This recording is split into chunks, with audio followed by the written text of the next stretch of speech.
मदन एक ऑटो चालक था और उसी से अपना गुजारा करता था। एक दिन वह ऑटो लेकर कहीं जा रहा था।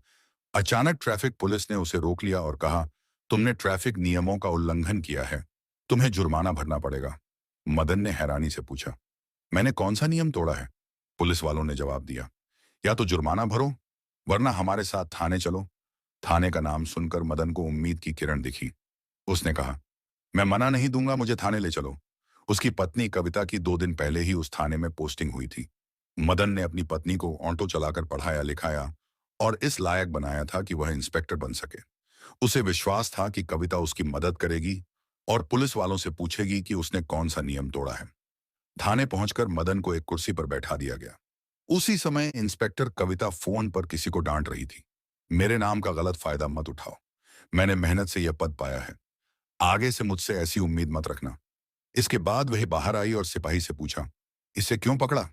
सिपाही ने जवाब दिया, इसने ट्रैफिक नियम तोड़ा और जुर्माना देने से मना कर रहा है। मदन आशा भरी नजरों से कविता की ओर देखने लगा, लेकिन कविता सख्त लहजे में बोली, अगर यह जुर्माना नहीं देगा तो इसका ऑटो जब्त कर लो और इसे यहां से भगा दो। मदन यह सुनकर हैरान रह गया। जिस ऑटो से कमाकर उसने कविता को पढ़ाया और इंस्पेक्टर बनाया, आज वही उसकी रोजी रोटी छीन रही थी। कविता ने हवलदार से कहा, इसे यहां से निकालो और ऑटो जब्त कर लो। अगर इसे अपना ऑटो चाहिए तो कल कोर्ट से छुड़वा लेगा। मदन की आंखों में आंसू थे। वह मायूस होकर भारी कदमों से घर की ओर चल पड़ा। घर पहुंचकर मदन ने अपनी बुजुर्ग मां को पूरी बात बताई। मां, कविता इतनी बदल गई है कि उसने मुझे पहचानने से भी इनकार कर दिया। उसने मेरा ऑटो भी जब्त कर लिया, जिस ऑटो को चलाकर मैंने उसे डीएसपी बनाया था। मां दुखी होकर बोली, बेटा तुम्हें याद है जब शादी के कुछ दिन बाद ही कविता ने कहा था कि उसे पढ़ना है और हमें उसका खर्च उठाना होगा, तभी उसने हमसे जबरदस्ती की थी और हमने मुश्किलों के बावजूद उसे पढ़ाया, लेकिन आज वही हमें भूल गई। मदन का 6 साल का बेटा अपनी दादी के साथ ज्यादा समय बिताता था, क्योंकि उसकी मां हमेशा काम में व्यस्त रहती थी।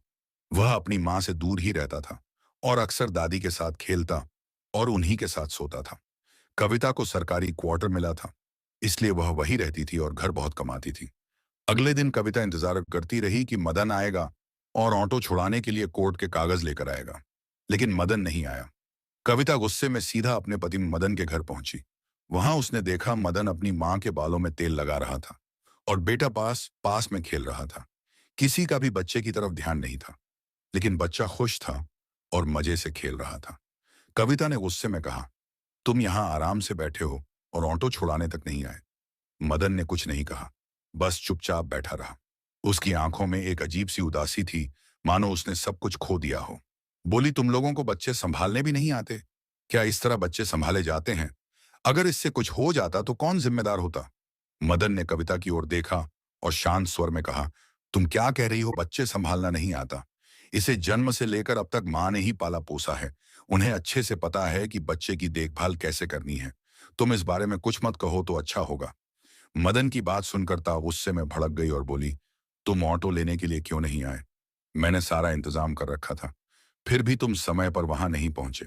मदन ने ठंडी सांस ली और कहा, अगर तुम्हें इतनी चिंता थी तो उसी दिन थाने में कह देती कि मेरा ऑटो जब्त ना किया जाए।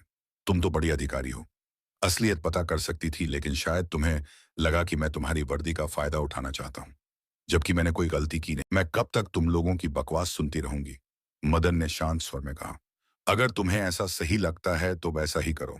लेकिन उनका 6 साल का बेटा रोने लगा और दादी की ओर इशारा कर बोला, मुझे मम्मी के साथ नहीं जाना, मैं पापा और दादी के साथ ही रहूंगा। बच्चे की बात सुनकर भी कविता नहीं रुकी। उसने बेटे का हाथ खींचा और उसे जबरदस्ती अपने साथ सरकारी क्वार्टर ले गई। जब यह बात कविता के माता पिता को पता चली तो उन्होंने उसे बहुत डांटा, लेकिन कविता अपनी वर्दी के घमंड में थी और बोली, मुझे किसी से कोई मतलब नहीं। उसकी इस बात से उसके माता पिता बहुत दुखी हुए और उससे बात करना बंद कर दिया। उसका भाई भी उसे समझाने की कोशिश करता, लेकिन वह उसे भी बुरा भला कह देती। धीरे धीरे कविता सबसे करती गई। कविता ने अपने बेटे की देखभाल के लिए एक नौकरानी रख ली थी। एक दिन दोपहर में वह नौकरानी बच्चे को बाजार लेकर गई। उसी समय मदन की मां भी वहां कुछ खरीदारी करने आई थी। जैसे ही बच्चे ने अपनी दादी को देखा, वह दौड़कर उनके पास गया और उनसे लिपट गया। उसकी आंखों में आंसू थे। उसने रोते हुए कहा, दादी मुझे तुम्हारे साथ रहना है, मुझे मम्मी के पास नहीं जाना। मम्मी तो एक गंदे अंकल के साथ रहती है और वे दोनों मुझे मारते भी हैं। दादी घबरा गई और बोली, बेटा तुम क्या कह रहे हो? मम्मी किस गंदे अंकल के साथ रहती है? बच्चे ने जवाब दिया, मम्मी के घर एक अंकल रोज आते हैं। कभी कभी छुट्टी वाले दिन पूरा दिन रहते हैं और रोज शाम को जरूर आते हैं। अगर मैं सोता नहीं हूं तो मम्मी और वह अंकल मुझे मारते हैं। इसलिए अब मैं सोने का नाटक करने लगा हूं। जब वे दोनों साथ होते हैं तो घंटों बातें करते हैं और जोर जोर से हंसते हैं। मुझे यह सब देखकर बहुत बुरा लगता है। दादी, मुझे अब मम्मी के पास नहीं रहना। इतने में नौकरानी बच्चे को ढूंढते हुए वहां आ गई। उसने देखा कि बच्चा अपनी दादी से लिपटा हुआ था। वह जल्दी से बच्चे का हाथ पकड़कर खींचने लगी, लेकिन बच्चा रोते हुए बोला, मुझे मम्मी के पास नहीं जाना। मुझे पापा और दादी के साथ रहना है। दादी ने नौकरानी से कहा, कोई बात नहीं, तुम आराम से अपना सामान खरीद लो। तब तक मैं बच्चे के साथ बैठी हूं। दादी का मन था कि वह अपने पोते को अपने साथ ले जाए, लेकिन वह मजबूर थी।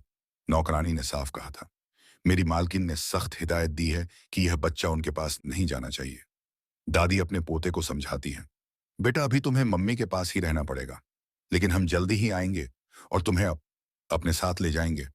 इतना कहकर वह बच्चे को समझा बुझाकर नौकरानी के साथ भेज देती है और खुद घर लौट आती है। दादी के दिमाग में बार बार वही बातें घूम रही थी जो उसके पोते ने उसे बताई थी। उसका मन बेचैन था कि उसके बेटे की पत्नी इस तरह का गलत काम कर रही है। वो ये बात बेटे को बता नहीं चाहती थी, लेकिन आखिरकार उसे मजबूरी में सब कुछ बताना पड़ा। दादी ने मदन को सब कुछ बता दिया और कहा, आज बाजार में पोते से मुलाकात हुई थी। उसने बताया कि घर में कोई अजनबी अंकल आता है जो उसे डांटता और मारता भी है। मदन यह सुनकर चौंक गया। उसने तय किया कि वह खुद जाकर देखेगा कि आखिर सच्चाई क्या है। एक दिन छुट्टी वाले दिन मदन बिना बताए अपनी मां के साथ कविता के सरकारी क्वार्टर पर पहुंच जाता है। वह दरवाजे की घंटी बजाता है। अंदर से कविता नींद में ही दरवाजा खोलती है और उसे देखकर घबरा जाती है। कविता गुस्से में पूछती है, तुम लोग यहाँ क्या कर रहे हो? मदन की मां बोली, हम अपने बेटे और पोते से मिलने आए हैं। इसमें गलत क्या है? कविता उनकी बात सुनकर चुप हो गई। मदन बिना कुछ कहे घर के अंदर चला गया। वहां का नजारा देखकर उसका खून खोल उठा। कमरे में बेड पर एक नौजवान आदमी लेटा हुआ था और उनका बेटा पास में सोया पड़ा था। यह देखकर मदन को बहुत गुस्सा आया। उसने गुस्से में कविता को एक जोरदार थप्पड़ मार दिया। कविता के गाल पर थप्पड़ पड़ते ही वह आदमी तुरंत उठकर बैठ गया और गुस्से में बोला, कौन है यह बदतमीज जो तुम्हें मार रहा है? कविता ने उस आदमी की ओर देखकर कहा, यही तो है मेरा निकम्मा गंवार पति मदन। यह सुनकर और ज्यादा गुस्से में आ गया। गुस्से के मारे उसका शरीर कांपने लगा, लेकिन उसकी मां ने उसे शांत किया और कहा, बेटा धैर्य रखो। मदन बेटे को गोद में उठाया और कहा, तो इसीलिए तुम यहां रह रही थी? दरअसल वो नौजवान आदमी कोई और नहीं बल्कि कविता का सीनियर था, जिससे उसका ट्रेनिंग के समय से ही अवैध संबंध था। अब जब सब कुछ खुल ही गया था तो कविता ने साफ साफ कह दिया, अच्छा हुआ जो तुम लोगों ने खुद आकर देख लिया। अब मुझे तुम जैसे गंवार इंसान से कोई रिश्ता नहीं रखना। आज के बाद मेरी शक्ल मत देखना। मदन अपने बेटे को लेकर जाने लगा। उसकी मां भी चुपचाप वहां से निकलने लगी। तभी कविता ने मदन को रोककर कहा, जाते जाते यह भी कर दो, मैंने पहले ही तलाक के पेपर तैयार कर रखे हैं, इन पर साइन कर दो। मदन ने बिना कुछ कहे तलाक के कागजों पर साइन कर दिए और बेटे को लेकर वहां से चला गया। अब मदन अपने घर के एक कमरे में बैठा था। उसकी की मां भी पास में ही बैठी थी और सोच रही थी कि बेटे की जिंदगी को दोबारा कैसे पटरी पर लाया जाए। तभी मदन की मां ने पुराना संदूक खोला और उसमें कुछ ढूंढने लगी। अचानक उन्हें एक कागज मिला। यह एक जमीन के कागजात थे। मां ने मदन को वह कागज दिखाते हुए कहा, बेटा देखो यह क्या है। मदन ने ध्यान से पढ़ा और पता चला कि वह जमीन करोड़ों की थी। इसके बाद मदन ने वो जमीन बेच दी और करोड़ों रुपए मिल गए। अब उनके पास पैसे आ गए थे। उन्होंने एक अच्छा सा घर बनाया। मदन पढ़ाई में बहुत अच्छा था, लेकिन अपनी पत्नी की पढ़ाई के लिए उसने खुद की पढ़ाई छोड़ दी थी। अब उसने फैसला किया कि वह अपनी पढ़ाई पूरी करेगा और एक अच्छा मुकाम हासिल करेगा। इसके बाद मदन ने फिर से पढ़ाई शुरू कर दी और अपने भविष्य को नई दिशा देने की ठान ली। अब मदन की मां घर में अचार और पापड़ बनाने का छोटा सा बिजनेस शुरू करती है। कविता की जो मेड थी वह भी मदन की मां की मदद करने के लिए आ जाती है। धीरे धीरे सब मिलकर मेहनत करते हैं और उनका बिजनेस अच्छा चलने लगता है। उनके पास पैसे आने लगते हैं और अब मदन को पैसों की कोई कमी नहीं रहती। वह अपनी पढ़ाई पर ध्यान लगाता है। कुछ समय बाद, लगभग 2 साल बाद, मदन का एसपी के पद पर चयन हो जाता है। एसपी बनने के बाद मदन का नाम मीडिया में छाने लगता है। लोग उसे ऑन्टो वाला एसपी कहकर बुलाने लगे। उसके बारे में इंटरव्यू लेने के लिए कई लोग उनके घर आने लगे। मदन अपनी ड्यूटी करने के लिए उसी इलाके में पोस्टिंग करवाता है जहां उसकी पत्नी कविता की पोस्टिंग थी। लेकिन कविता अपने सीनियर अधिकारी के साथ अवैध रिश्ते में थी। उस अधिकारी ने कविता का एक वीडियो बना लिया था जिसमें वह रिश्वत ले रही थी। वह वीडियो बार बार उसे धमकी देकर दिखाता और उसे परेशान करता। कविता को अपनी गलती का एहसास होता है लेकिन वह कुछ नहीं कर पाती क्योंकि उसने मदन से तलाक ले लिया था। समय बीतने के साथ कविता की हालत और भी खराब हो जाती है। वह जानती थी कि उसका प्रेमी पहले ही शादीशुदा था और उसके 2 बच्चे थे। एक दिन उसने उस व्यक्ति से यह सवाल किया तो उसने उसे धमकी दी, अगर तुम मुझसे कुछ भी कहोगी तो मैं तुम्हारा वीडियो सबको दिखा दूंगा और तुम्हारी नौकरी भी चली जाएगी। इस डर से कविता चुपचाप अपनी जिंदगी जीने लगी। उसने खाना पना छोड़ दिया, अच्छे कपड़े पहनना बंद कर दिया और उस आदमी ने उसे फोन भी रखने से मना कर दिया था। एक दिन जब एसपी साहब के स्वागत के लिए पार्टी रखी गई और उस पार्टी में कविता को भी शामिल होनी थी, वह जब पार्टी में शामिल हुई तो उसे स्टेज पर बुलाया गया और कुछ शब्द कहने के लिए कहा गया। जैसे ही वह स्टेज पर चढ़ी उसे चक्कर आ गए और वह बेहोश होकर गिर पड़ी। कविता को अस्पताल ले जाया गया। मदन अब जो एसपी थे वे देखे कि वही कविता जो पहले घमंड में रहती थी आज बहुत कमजोर हो गई थी। वह अब ठीक से खा भी नहीं पा रही थी। अस्पताल में डॉक्टर ने कहा कि कविता की हालत कमजोरी के कारण खराब हुई है। मदन को यह सुनकर बहुत हैरानी हुई। वह सोचने लगा, एक इंस्पेक्टर को ऐसी कमजोरी कैसे हो सकती है। कुछ दिन बाद कविता सोचने लगी कि वह कभी मदन से मिलेगी और उसे सारी सच्चाई बताएगी। तभी एक दिन जब कविता मार्केट में जा रही थी उसे अपनी सास मिल गई। वह अचानक अपनी सास के सामने आकर खड़ी हो गई और कहा, माँ जी आप कैसी हैं। सास ने चश्मा नहीं पहना था और उसे पहचान नहीं पाई। वह बोली, तुम कौन हो और मुझे माँ जी क्यों कह रही हो। तब कविता ने कहा, माँ जी मैं कविता हूं, क्या आप मुझे पहचान नहीं पा रही हैं। कविता की सास को उसकी शक्ल नहीं पहचान पाई क्योंकि उसकी हालत बहुत बदल चुकी थी। सास ने कहा, तुमने मेरे बेटे को ठुकरा दिया, मुझे तुम्हारी कोई जरूरत नहीं। अब मदन की मां का बिजनेस अच्छा चल रहा था और वह बाजार में सामान खरीदने आई थी। वह कविता को पहचान कर भी नकार देती है और कहती है कि मुझे तुमसे कोई बात नहीं करनी। कविता गिड़गिड़ा हुए कहती है, माँ जी मुझे माफ कर दीजिए, मुझसे बहुत बड़ी गलती हो गई थी। कृपया मदन से कहिए मुझे माँ कर दे और मुझे अपना ले ले। इसके बाद कविता की सास कहती है, बेटी जो तुमने किया है उसका पल तुम्हें भुगतना पड़ेगा। यह कहकर वह उसे दूर करके अपने काम में लग जाती है। कुछ दिनों बाद कविता बहुत दुखी हो जाती है। वह एक दिन उस आदमी के पास जाती है जिससे वह फंसी हुई थी और कहती है, चाहे तुम इस वीडियो को वायरल कर दो या मेरी जान ले लो, मैं अब तुम्हारे पास नहीं रह सकती। यह कहकर वो वहां से भागकर मदन के घर आ जाती है और दरवाजा खटखटा है। जब मदन दरवाजा खोलता है तो वह देखता है कि कविता बहुत बुरी हालत में खड़ी है। वह पूछता है, कौन हो, क्या चाहिए। कविता कहती है, मदन मैं तुम्हारी पत्नी हूं और यह तुम्हारा बच्चा जो मेरे पास है। मदन कहता है, मैंने पहले ही तुम्हें तलाक दे दिया है और हाँ यह बच्चा अब मेरे पास रहेगा और अब मुझे तुमसे कोई मतलब नहीं है। अगर तुम आज के बाद यहाँ आई तो मैं तुमसे बुरा बर्ताव करूंगा। मदन यह कहकर दरवाजा बंद कर देता है। कविता की आंखों से आंसू बर रहे थे और वह जोर जोर से रोने लगती है।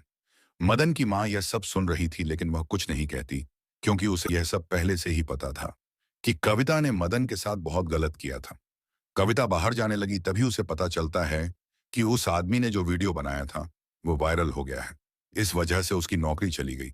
अब वो बहुत परेशान हो जाती है और अपने भाई को फोन करती है, लेकिन उसका भाई भी उससे नफरत करता है क्योंकि कविता के कारण ही उसके माता पिता का निधन हो चुका था और उसका भाई यह फैसला कर चुका था कि वह तब अब अपनी बहन से कोई रिश्ता नहीं रखेगा।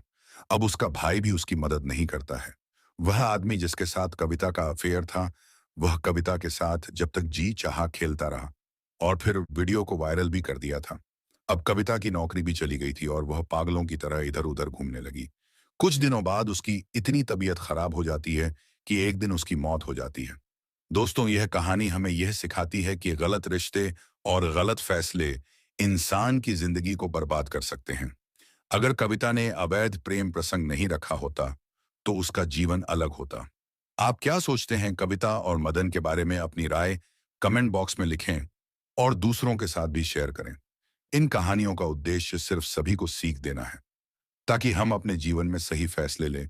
हम आगे भी इसी तरह की कहानियां लाते रहेंगे। जय हिंद, जय भारत, धन्यवाद।